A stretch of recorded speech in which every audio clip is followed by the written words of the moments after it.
Mayong gabi eh. Mayang gabi ni mo Bumbo Kevin o sa ato mga suking ating paminaw. Mayang gabi natong tanan. Pasensya na ha nga wala ko'y iko available sa voice. Yeah. Oo. Video messaging ba? Oo, pero ato gyapon ipakita imong naong nga masayran po nila nga muning dagway na ato ang kuan. Makauban karong gabi una. Dili ko magpa-voice kanang adiday video call kay kuan man. Kani kaliwat ato announcer ikaw ra may announcer nga gwapo sorry. Ana, parehas sa ana. Nindot og tingog pero batig dagway personal.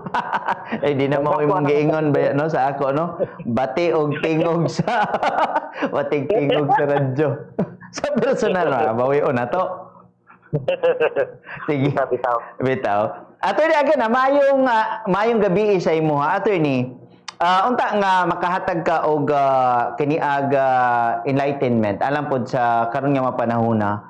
First and foremost siguro by the time kaning gi-confirm ang mga charges against the kani Pangulong Rodrigo Duterte dito sa International Criminal Court, unsay mga panlantaw nimo regarding niini attorney?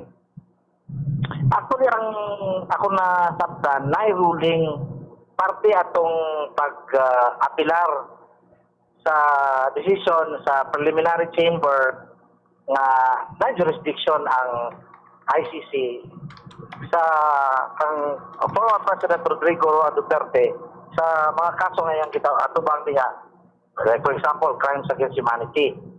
So ang desisyonan kay of course para Court of Appeal sa ato ba, so nag-apilar sila dito sa appeal chamber. Now mo na yung nigawas na desisyon karon denied ang tanang grounds na ilang i-raise dito sa ilang apilar. Sa tulog ka grounds, unanimous ang decision. Na yung usa ka ground dito, I think katong sayop kuno ang preliminary chamber na katong sa punto nga nagamit sila word nga court na dapat kuno dili court ang proper nga gamit adto. So because of that, appeal to sa mga grounds na gi-raise. Pag-question sa jurisdiction sa ICC, may tungod na sa kasong kitubang crimes against humanity kang against former President Rodrigo Roa Duterte. Now, denied to ha, ang isa gid na pinakabugat dito sa tanang mga grounds, ang issue sa jurisdiction. Kaya mo magiging ilang kabalik-balikod nga walay jurisdiction ang ICC kang Duterte kay lagi nag-withdraw na sa membership sa Rome Statute ang Pilipinas. Pero ang ruling, unanimous na ruling, na naay jurisdiction ang ICC sa kasong yatubang ni former President Rodrigo Roa Duterte. O niya, dili ko no pwede gamiton itong rason nga paggawas, mahawa na para to escape accountability. Decide po dito sa desisyon nga ang mga kaso nagsugod sa pag-investigar sa katong sa prosecution sa pagkanda ng investigation o yakin nga crime prior man sa pag-withdraw sa Pilipinas sa Rome Statute. Yeah. So ang grupo. So, ngayon to say, ito nga nahitabo, while membro pa kuno ang Pilipinas sa Rome Statute, anaray lang ito station. Kunya ang isa na station na ito lipat po na rason to state criminal accountability o sa action illegal relation crimes against humanity. So ana ra nga po sa bukat kinana ang katuramang jurisdictional nga issue. Kanya katuring other grounds na kay katumatong pagsugod kuno investigar kuno karabang although nanay karabang naghawa ng Pilipinas ilang question sa pagkanda ng investigation sa mga prosecutors sa ICC. Ingon nga po to sa ICC ilang kinamay jurisdiction because again no matter the amount of justification, nagpabilin ang punto nga i-question ng mga panghitabo prior or sa paggawas sa nasa Russia. Hello? Yeah, attorney. Ang implication na kay denied man. So, kulaton ang ruling sa confirmation hearing ba? Kita naman sa isip hearing na may mga pasangil kang Duterte. For example, crimes against humanity. O katong mga pasangil kaya mo matong gidungog sa confirmation hearing. O tong nag-istorya ang side sa prosecution. O to'y wa pa, ako nasabtan, wa pa to migawas nga kanabang desisyon. Kung confirm ba to, kaya ang punto magunani, kung confirm to, pagpadayon na ang hearing proper. Kung dili confirm to mga pasangil, pwede makauli si former President Rodrigo Roa Duterte sa Pilipinas. Kaso lang, the way... Confirm na, attorney, karong adlaw. Naka-confirm na ba? Oh, na-confirm na. Count 1, murder as crimes against humanity in Davao during, kuha ni kabuk? 1, 2, 3, tulo. Sa murder. Okay. So, gidungan na nilang paggawa sa tulo. Wala na ako makita kung sa confirmation hearing. Ni karon paning kuha na, karon pa ni, kung inani na, attorney, ang term ang good niya gigamit, ICC confirms charges against Rodrigo Duterte. So, ang kaganina magod ang gigawas, sunod din siya, katong denied ang ilang apilar. Yeah. Jurisdiction confirm na jurisdiction sa ICC. So, gibasura to ilang contention nga walay jurisdiction. Kato ang rason akong gihatag. Kung karon nanay decision sa gi-confirm na sa katong mga charges against kang Duterte, walay denied. Ulay ko so sa ato pa lugar tanan tong mga charges against Duterte confirm galing na padayon na sa kanabang Trial. Katong trial chamber na o trial katarla dito na sila magdungog. So mo nang sa edad ni former President Rodrigo Roa Duterte nga kanabang 81 masiguro ba?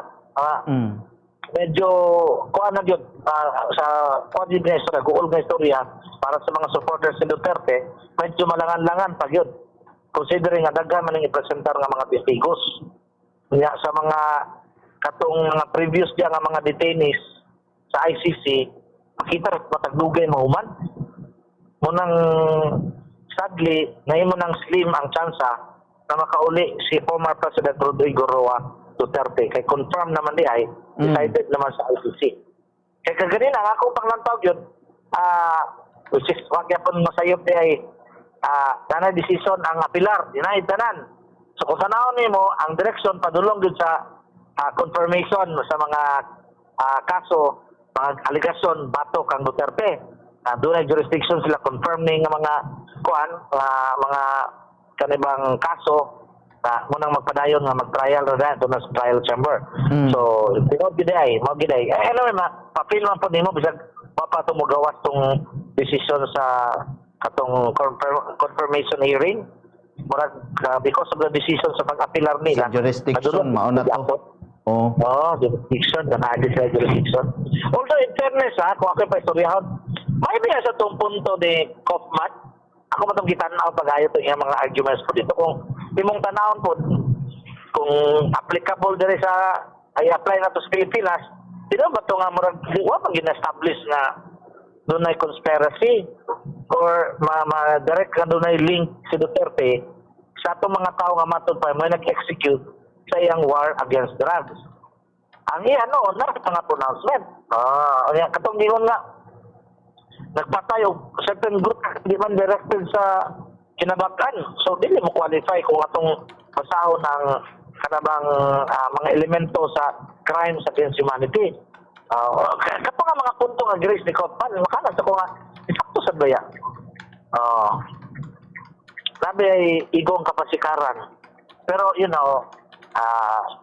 kung atong tanawon to sa international law, apo ilang gibasihan nga dapat manubag sa Duterte. Anyway, ilan man ang desisyon, whether ato ng questionan o dili, ipa-criminalize sa pagkakaroon si Duterte naa sa mga kamot sa ICC. Kung mayroon sila nga kana bang di lang sa o kanilang desisyon nga di lang sa makauli kaya namin jurisdiction ani mao kita mapadayon gila diha ang kaso batok kang Duterte and wait and see ta kung sa desisyon o sa presentation sa mga ebidensya batok kang Duterte. Pero again, para sa kampo sa mga supporters si Duterte, gool kay kanabang manginana nga mga punto nga nagpuuta nga makauli kay mo baygi ko nila nga makamputa para makauli negative ka tanan. Sabagay lahi lagi sa ako lang personal lang. Lahi man mga panglantaw gud sa mga European countries o kanang mga tao nga taga Europe o kanang nasa mga progressive nga country kung tanaw nimo basta ka party guys sa human rights abuses, mga karabang summary killing, mga karabang outside sa balaod ng mga pamagi, usually sensitibo kasanan sila na negative kasanan sila na mo pa na usa na nakadala og kanang dili maayong o tanawon ta ba murag dili swak magud dili mo swak si Duterte sa panglasa sa aning mga puti when it comes to aning iyang gi atubang karon nga crimes against humanity. Pero akong concern, ingno nato nga kanhi presidente di ba mo abante naman siya sa trial sa pagtaral attorney. Unsay lantaw nimo sa mga unsay may term ganan ninyo? Kaning katong silang senador Bato, kana unsa na sila? Kana nga mga individual attorney. Angayan na ba ni mga mabalakan ning tanan nga mga nakalista po nya posible nga mga naipapel ani? Para sa ako, si Duterte gali nga walay direct link. Kung base sa argument si Kaufman ba, nga di gid ma-establish. I-appeal gali, confirm gali nga doon na siya kalambigitan. As alike to the crimes against humanity. How much more si Bato na considered mo man sila mga executioners, mo man yung matod pa gikan kan Duterte, mo na sila nag-implement.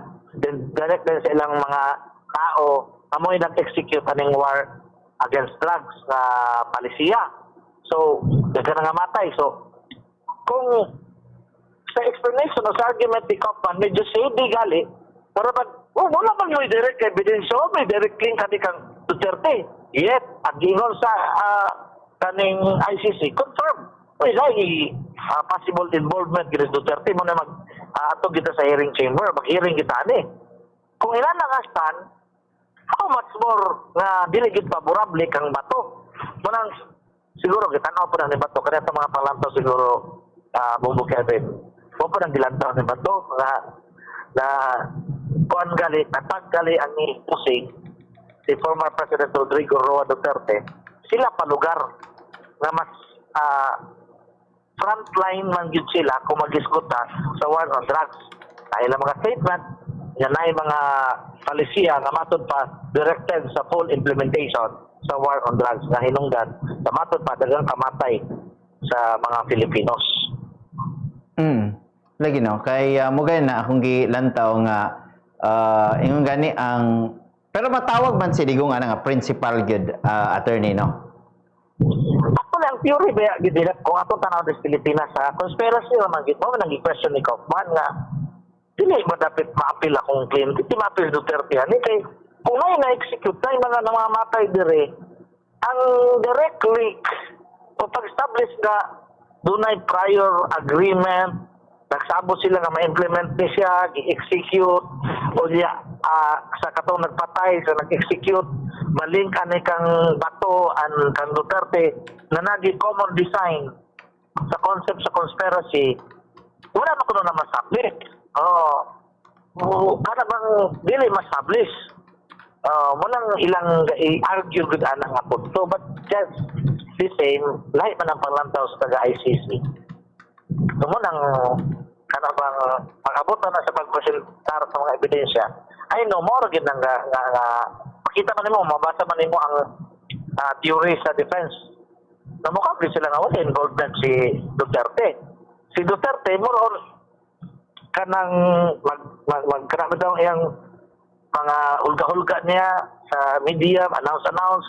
Ada raman, pero kung actual ko nga nag-involve din siya o nagpatay din siya trigger man, wala na siya niya. Kunang kaning kamutan gina ni Kaufman na dili ma-establish ang link, direct link na ma-establish na doon ay conspiracy, doon ay pagsabot-sabot nila ng mga key players, including Duterte ang pinaka-mastermind, na ma-execute ng war on drugs. Kay, ang makadumdum ka, istorya ni kanabang Kaufman, yung siya nga, kanabang, palis siya naman ang Duterte. Istorya, kung sa mga gobyerno nga, dili mo batok ka ng illegal ng mga drugs. Pero kung maghimo nag-illegal, nasa ang story. Iya na nasa naghimo, pero wala kung kliyente. Ang dibasiya po sa tikas, kami yun lagi sa mga pronouncement ni Duterte, diba, mga papatayin ko kayo, mga nanabitaw itong mga iingon lang na di ko pat na dili, mga rhetoric raman to, mga hyperbole raman to, mga dugan-dugang na itong istorya para sa consumption sa media nga. Kisakyan pa na yun, muna ikadaot sa kliyente. But then again, kung sa presentation, huwag na ang hikaya ni Kaufman na ma-establish ang link, direct link, para makonsidera nga mastermind o principal siya aning conspiracy nga aspeto nga pasangil batok ang Duterte nga doon na sa involvement. Ang simple naman ang principle sa conspiracy. Oo. The act of one is the act of all. Ang iyang basyanan na doon ay agreement nila, they agree nga mag-commit of crime and through sa ilang mga efforts, kung ang pag-commit nila of illegal act. Ano?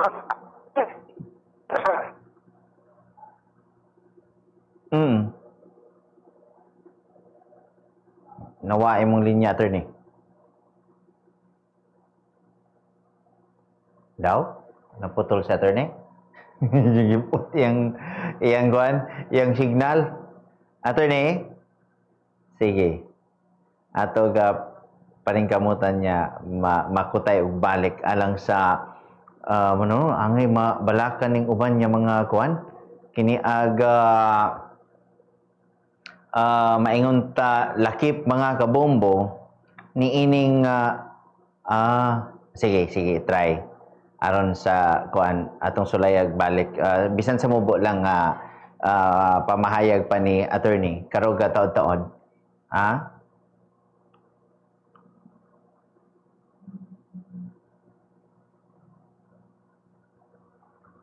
regarding aning mga hiskutanan, mga kabumbo. So, bantayanan kini, gumikan kay, napapakahay posible nga aksyon nga buhaton ang kampo ni kanhi Pangulong Rodrigo Duterte. O, diretso na gid ni. Kay mahitabo, mga kabumbo,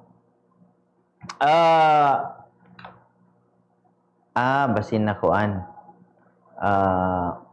Putol. Sige lang. Ato na nagpasalamatan si attorney regarding aning nakabalik si attorney. Attorney? Klaro na? Oo, medyo kuha mong signal. Kana, klaro na? Kana, loud and clear, attorney, loud and clear. Sige, mahunong sa amin. Sige. Gamay na lang, attorney. Siguro, sa imo na lang siguro sa mga panghinaot so far kay although late night karon na orasa panghinaot lang nimo mga panlanta panghinaot nimo sa antay o pro Duterte. Actually akong mga panglantaw anak magrespeto ay although understandable yet musabot gyud ko anak kay ang mga Pilipinos partisan kita sa tong politika, partisan kita sa tong nilabanan. Normal lang gid na nga mga pro Duterte mulaban gid na kang digong. And just pray nga kanabang mugawas ang kamatuoran kay maasa ka nga side dito ka sa pika so asa ka nga mga panglantaw. At the end of the day para nako sa ako pod nga panglantaw. Mga panghinaot nako nga mugawas ang kamatuoran.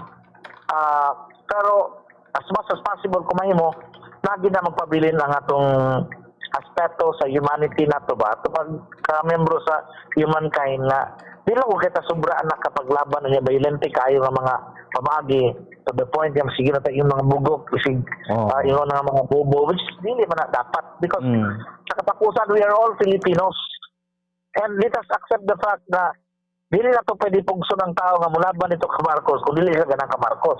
Likewise, ang mga taga Marcos hindi na to pwede pugso nga mulaban sa mga Duterte. Matag usa sa ato doon ay opinion. Matag usa sa ato na gisuportahan. Atong respetuhan ang ilang pagsuporta. Sa nagtabo kang Duterte, para nako ako siyang iampo. I don't wish him bad because sa iya pong edad and so on and so forth. Ang ato lang mga panginaut na maumanaw tanig taspas dali kay para kuno sa may findings sa pagpangita justisya aning mga patod pa na biktima sa summary killings o illegal nga mga kalyukan in relation sa war on drugs, makabot po nila justisya o kung kinsa may ingon nga naang justisya sa amuha. At the end of the day, atong pasagdan, atong iampo sa Ginoo nga magawas ang tukmang justisya aning mga panghitabo and let us hope nga ang kabaturan mo gimo patibabaw. Oh, good. Ana good. Attorney daghang kay salamat sa kiniag panahon nya mo kag nakauban sa kahanginan karon diri sa Bombo Radio Butuan. Attorney, maayong gabi amping mo, attorney. Salamat kayo Bobo Kevin og sa atong mga suking at paminaw. Mga panginaot gamay niyo pamauntahon and regarding aning sa impeachment ni Sara, daghan kay ko kadunggan ng mga statement, mga bisag unsa na lang tanaw mo personal sa mga legal na proseso kanang diya sa nindot tanahon kanang sa Justice Committee kay para atong iedukar atong kaugalingon and kung asa ka man laban mo pagawas ka sa imong mga puntog mga panglantaw ibase nimo sa imong personal nga nakita nga nasayran o na-appreciate diya sa mga hearing, for example, sa Justice Committee. Ayaw kin pag-rely ng mga istorya-istorya diha kay usay pag magkomentaryo ta dili maalamon dili insakto atong pagkomentaryo nahimot ang joker sa atong mga pagipagawas ng mga panglantaw o walay basihanan kay kita mismo wa na sayod kung unsay kamatuoran unsay aktual nga sitwasyon kay mismo kita ato magilikayan ng pagtanaw ani mga panghitabo nga dapat atong lantawon kay para makamugna kita kato mga panglantaw. Paminaw mo sa mga opinion gikan aning mga lito mo nga mga radio station like sa Bombo Radio. Mo bitaw po ning tawag mi sa inyo no, attorney, mo bitaw ning nagapaning kamot mi nga makakuyog og susama ninyo para gyud niya mas makapalawom regarding niini og makakuan gid ang matag usa makapanghinuktok og sakto ba kay delikado manggod og kanang sayop nga mga impormasyon atong ihatod sa katawhan bisan pang uban dili mo dawat pero at least nihatag ta kung sa kamaturan. That's the fight, di ba? Kita diri as Bombo Radio bisan pag awayon ta attorney sa imong panahon sa una zona libre gabi gid imong kaagi mo pero sa naman moabot ra gyud sa punto mahimas-masan ra ang tanan sa tumoy magindi magdaog. Oh yeah, correct. And mo niya kung punto ka mo ko paminaw mo for example sa Bombo Radio ano man mamina mo ang mga vloggers sugod sa para wala na sila proper training and proper background. Dire sa Bombo kung para masayod sila ha. Before mo gawas ang news dire gi-screen na pagayo. Mo nang karang mga news na to dire legitimate na kay ga kwanta ng accountability permanente. Kung si Bombo Kevin karon naglipa-lipa ni siya magpataka ni siya dili na mao nga mga kanabang dili katubang klaro nga mga news klaro nga balita ang gipagawa sigurado ko ka-explain ni sa meeting o mga adlaw o ipa-explain ni sa man nagpataka mga so inana mo nang ma-encourage ko paminaw mo sa mga legitimate na media outlet kay tanan nga nanggawas siya nga balita tinuod dunay basihanan di na pwede mo gawas sa Bombo Radio ang fake news kay i-screen na permanente tan-awon din ako sa katinuod o diya kung magpataka kag buhat og balita diya fake news sigurado ko ka-explain ang mga personahe sa Bombo Radio nga mahinungdan na pagpagawas. So again, ato ta maminaw sa mga legitimate na mga outlets, radio outlets like sa Bombo Radio Butuan. Salamat ug maayong gabi natong tanan. Salamat kayo Attorney Ernie Palanan atog nakauban mga kabombo alang sa paghatag og legal nga mga punto regarding aning development